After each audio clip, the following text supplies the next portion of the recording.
तो 7 साल से पुलिस कहाँ सो रही थी? तो ये क्रिमिनल मीडिया है, आरएसएस और बीजेपी के लोग हैं, मशीनों से चुनाव जीतने के लिए एक और बहाना मिले कि पोलराइज हो गया वक्फ के खिलाफ, इसलिए हम जीत गए। बीजेपी आरएसएस का पॉलिटिकल विंग है। जैसा ये वक्फ के खिलाफ कानून आ रहा है ना, वैसा सिखों के खिलाफ भी बना रहे हैं, वैसा क्रिश्चियंस के खिलाफ भी बन रहा है कानून, वैसा बुद्धिस्ट कम्युनिटी के साथ भी बन रहा है कानून। जो संविधान की मूलभूत भावना है उसको इम्प्लीमेंट करने के लिए नहीं, उसको खत्म करने के लिए काम कर रही है। वो डायरेक्टिव प्रिंसिपल्स को इम्प्लीमेंट करना चाहती है। ये ट्राइबल्स के खिलाफ सबसे बड़ी साजिश है यूसीसी का लाना, मुसलमानों के खिलाफ साजिश ये छोटी है। तो यूसीसी लाया जा रहा है जो पैसे चुराने की जो नियत है उनमें। दिल्ली चुनाव के बाद आम आदमी पार्टी की मुश्किलें जो हैं वो कम होने का नाम नहीं ले रही हैं। दिल्ली चुनाव में जो रिजल्ट आया वो तो चौंकाने वाले थे ही। उसके बाद ये कहा जाने लगा कि पंजाब में जो है कई सारे विधायक कांग्रेस नेताओं के संपर्क में हैं, वहाँ कुछ भी हो सकता है। और उसके बाद दिल्ली में एक और खबर आ रही है कि दिल्ली पुलिस ने ओखला विधायक अमानतुल्लाह खान पे दबिश दी, लेकिन वो नहीं मिले। मामला 2018 का है। कहा जाता है कि एक व्यक्ति जिसके खिलाफ कुछ मामला था, उसको जब पुलिस गिरफ्तार करने गई तो वहाँ अपने समर्थकों के साथ पहुंचे और उसे भागने में मदद की। और ये मामला 2018 का है और अब जाके ये मामला खुला। हमने भी संपर्क करने की कोशिश की अमानतुल्लाह खान साहब से, लेकिन उनका फ़ोन बंद है, अभी तक वो नहीं है। तो कुछ लोग कह रहे हैं कि मुस्लिम होने का उनको जो है एक तरह से नुकसान हो रहा है, उनको जो है दिल्ली पुलिस उनको तंग कर रही है।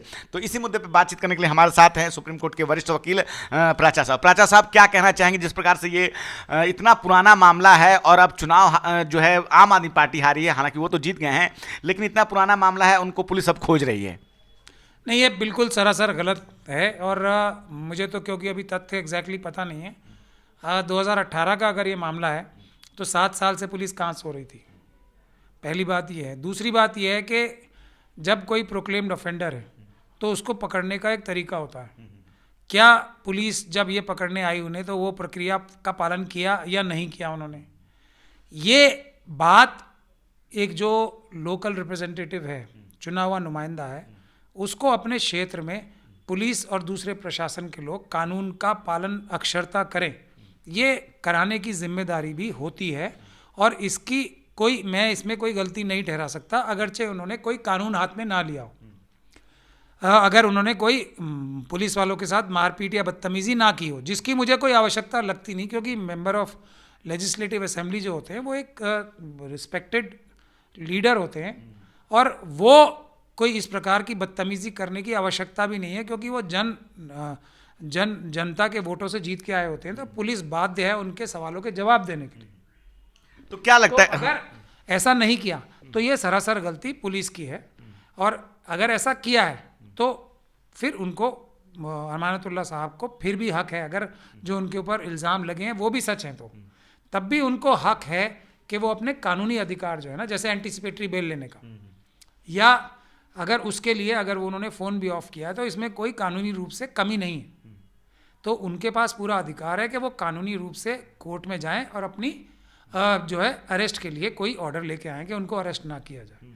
तो इसमें मैं कोई गलती कानूनी रूप से नहीं देखता हूँ। हाँ, जो ये क्रिमिनल मीडिया है, आरएसएस और बीजेपी के लोग हैं, आम आदमी पार्टी पे दबाव बनाने के लिए और ओखला की जनता के ऊपर एक तरीके से और मुस्लिम कम्युनिटी के ऊपर दबाव बनाने के लिए ये कार्रवाई उस नज़र से की जा रही है, ऐसा मेरा मानना है। प्रथम दृष्टया मुझे ऐसा लगता है कि अमानतुल्लाह खान साहब के वकीलों को कोई मजबूत कार्रवाई पुलिस के खिलाफ भी करनी चाहिए।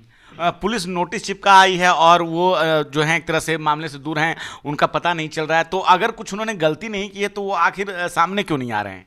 मैंने वही आपसे कहा ना कि ये उनका कानूनी अधिकार है कि वो एंटीसिपेटरी बेल लगाएं। एंटीसिपेटरी बेल लगाने के ऑर्डर आने तक वो अपने आप को प्रस्तुत ना करें पुलिस के सामने, ये उनका कानूनी अधिकार है। उनकी जिम्मेदारी भी है कि वो ओखला की जनता के नुमाइंदे, कोई भी अगर उनके खिलाफ काम कर रही है तो उनकी ये जवाबदेही फिर भी रहेगी कि वो जनता को कैसे प्रोटेक्ट करें, ये उनके प्रोटेक्ट करके रखें। जो अभी बहुत सारे लोग बता रहे हैं कि पुलिस ने उसको छावनी बना रखा है, अगर ये सच है तो ये जिम्मेदारी उनकी है कि पुलिस इस प्रकार की कोई गलत कार्रवाई वहाँ की आवाम और जनता के साथ ना करे। ये सुनिश्चित करना उनकी जिम्मेदारी हर हाल में रहेगी, चाहे वो जेल के अंदर भी चले जाएं। अगर वो इसको करने में सक्षम नहीं है तो ये उनकी लीडरशिप के ऊपर एक सवालिया निशान है। इसके लिए कोई बहानेबाजी नहीं चल सकती। ये आपको पहले सोचना चाहिए कि मुझे जेल भी जाना पड़ सकता है, तो मैं जनता की नुमाइंदगी और हिफाजत कैसे करूँगा। ये प्लान बना के चलना चाहिए लोगों को, लीडरशिप का काम जो होता है, जनता की सेवा करने की जो नौकरी है, बहुत जिम्मेदारी का काम है, हर एक व्यक्ति को नहीं करनी चाहिए अगर वो उसमें सक्षम नहीं है तो, मेरा ये मानना है। लेकिन पुलिस इसमें प्रथम दृष्टया पूरी तरीके से गलत है और उनके खिलाफ कानूनी कार्रवाई होनी चाहिए। संसद का सत्र चल रहा प्राचा साहब, और इस बार संसद के सत्र में वक्फ संशोधन बिल दोबारा पेश होगा, जेपीसी से उसे तैयार करके भेजा गया है, क्या कहना चाहेंगे ऐसे में? अब देखिए, हमारे जो उलेमाए सू हैं उन्होंने खूब अपनी पौबारा कर ली, पैसे भी दुनिया भर से इकट्ठे कर लिए, और ये भी बोल रहे हैं कि हम नीतीश कुमार जी के पास भी मिलाएं, चंद्रबाबू नायडू जी के पास भी मिलाएं, ये सब भी लोगों से मिलना मिलाना भी कर लिया, अपने संबंध भी बना लिए। अब वक्फ की इस बिल को जो पूरी तरीके से गैर संवैधानिक है, उसको रोकने के लिए तो मुझे कोई कार्रवाई नज़र आ नहीं रही। मैंने तो जितने भी वक्फ के जो मेंबर ऑफ पार्लियामेंट थे जिनको हम जेपीसी में देख रहे थे और मना कर रहे थे कि आप लोग मत जाओ, वो मैंने समोसे और चाय पीते भी देखे हैं, साथ में हंस रहे हैं ज़ोर ज़ोर से, ऐसे कोई बचपन के बिछड़े हुए दोस्त मिले हैं इस प्रकार से हंस रहे हैं, तो कोई किसी को फ़र्क पड़ नहीं रहा है। और उसकी वजह भी है कि ज़्यादातर लोग जो जेपीसी के मेंबर्स हैं उसमें ख़ास तौर पे मुस्लिम समाज से जो हैं, वो तो खुद वक्फ चुराने में सब इन्वॉल्व रहे हैं। तो क्योंकि मेंबर ऑफ पार्लियामेंट तो खुद ही वक्फ बोर्ड के मेंबर होते हैं ना, तो वो तो उस चोरी में खुद ही शामिल हैं, तो उनके लिए तो एक तरीके से वक्फ का कानून अगर कमज़ोर हो रहा है तो फ़ायदा ही हो रहा है ना, वो तो खुद उसके चोर रहे हैं।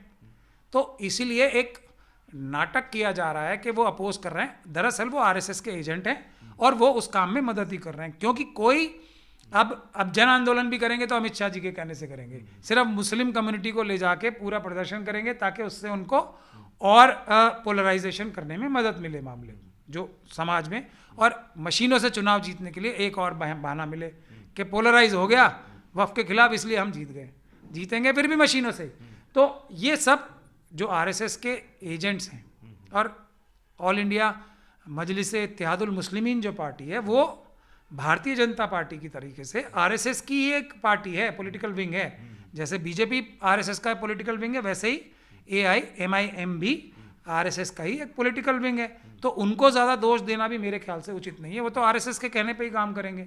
हाँ, क्योंकि वो मुस्लिम कम्युनिटी के नुमाइंदे हैं, जैसे एक सोशल संगठन भी है, राष्ट्रीय मुस्लिम मंच है ना, उसके इंद्रेश कुमार जी हैं, वो अध्यक्ष हैं। उसी प्रकार से जो पॉलिटिकल विंग है वो एआईएमआईएम है, उसके ओवैसी जी हैं, पर हैं तो दोनों ही आरएसएस के कार्यकर्ता। तो उसको देखकर मुस्लिम कम्युनिटी को ये चाहिए कि ऐसी लीडरशिप अपनी डेवलप करें जो सभी मजलूमों को साथ लेके चले, क्योंकि जैसा ये वक्फ के खिलाफ कानून आ रहा है ना, वैसा सिखों के खिलाफ भी बना रहे हैं, वैसा क्रिश्चियंस के खिलाफ भी बन रहा है कानून, वैसा बुद्धिस्ट कम्युनिटी के साथ भी बन रहा है कानून, और दूसरा शेड्यूल ट्राइब के जो कानून हैं सुरक्षा के, उनको भी कमज़ोर करने के लिए सरकार जो है कोर्ट में भी केस ठीक तरीके से नहीं लड़ती। हम SC/ST एक्ट के लिए अभी सुप्रीम कोर्ट में सेक्शन 4 ही ख़त्म हो गया एक तरह से, उसके लिए हमारी 3 दिन से तीन बार बहस हो चुकी है सुप्रीम कोर्ट में। सर, अभी चुनाव के दौरान, दिल्ली चुनाव चल रहे थे, उसी बीच एक और खबर आई कि उत्तराखंड जो है भारत का पहला राज्य बना जहां पे यूसीसी यानी कि समान नागरिक संहिता लागू हो गई। आज़ादी के पहले गोवा में था, लेकिन स्वतंत्र भारत में सबसे पहला राज्य जो है वो उत्तराखंड हुआ। तो एक तरह से शुरुआत हो गई है, आप कह सकते हैं कि उत्तराखंड में तो ये लागू हो गया, आने वाले समय में अब ये अन्य राज्यों में भी होगा, भाजपा ने वहाँ तो कर दिया है। तो क्या आप इस बात से संतुष्ट हैं? और क्योंकि संविधान भी कहता है कि यूसीसी लागू होना चाहिए।